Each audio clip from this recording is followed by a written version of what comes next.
समझता हूँ जो हमने जिस दिन महराज मलिक साहब को अरेस्ट किया, हमने उसी दिन वाज़िया कर दिया कि ये काबिल मज़म्मत है। ये एक कदम ठीक है। अगर महराज मलिक साहब ने अनपार्लियामेंट्री लैंग्वेज का इस्तेमाल किया या उन्होंने कोई ऑब्जेक्शनेबल कोई बात की, लेकिन उसकी सज़ा पीएसए नहीं हो सकती।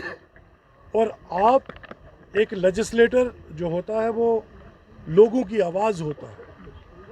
आप एक लेजिस्लेटर के ऊपर पीएसए नहीं लगा रहे, आप लोगों की आवाज़ को दबाने की ये कोशिश कर रहे हो, जो काबिल मज़म्मत है। न सिर्फ हम बल्कि हमारी जमात। मेरे पास मैं 3 दिन पहले मुझे टेलीफोन आया था महराज मलिक साहब के वालिद का, और उन्होंने मुझसे बात करके ये मुझे कहा कि मेरी उमर अब्दुल्ला साहब से अपॉइंटमेंट फ़िक्स करा दीजिए।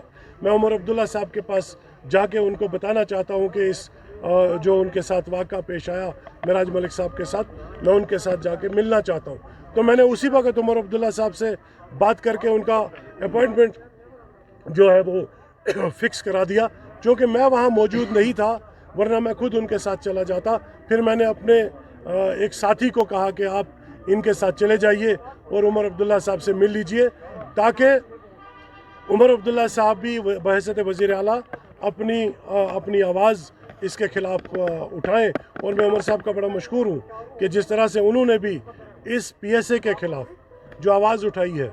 हम ये उम्मीद करते हैं कि इंशाल्लाह बहुत जल्दी हमारा असेंबली सेशन जो है वो लगने जा रहा है। हम सारे एमएलए मिल के हम इसके ख़िलाफ़ जो भी इस तरह के कदम के ख़िलाफ़ जो एक पीएसए के एक सिटिंग लेजिस्लेटर के ऊपर लगाया हुआ है, वो जिस तरह से लगाया गया है और जो बेबुनियाद इल्ज़ामात लगाया गया है और जिस गलती पे लगाया गया है, वो हम समझते हैं सरासर गलत है, नाकाबिले बर्दाश्त है, काबिले मज़म्मत है। इसको फौरी तौर पे इस पीएसए को वापस ले लिया जाना चाहिए और महराज मलिक साहब को फौरी तौर पे रिहा कर देना चाहिए, ताकि खित्ते चनाब में जो है वो अमन व अमान का माहौल जो है एक दफ़ा फिर से कायम हो जाए।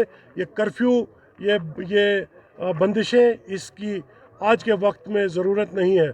मैं बीजेपी वालों से और मरकज़ की जो हुकूमत है उनसे एक सवाल पूछना चाहता हूँ।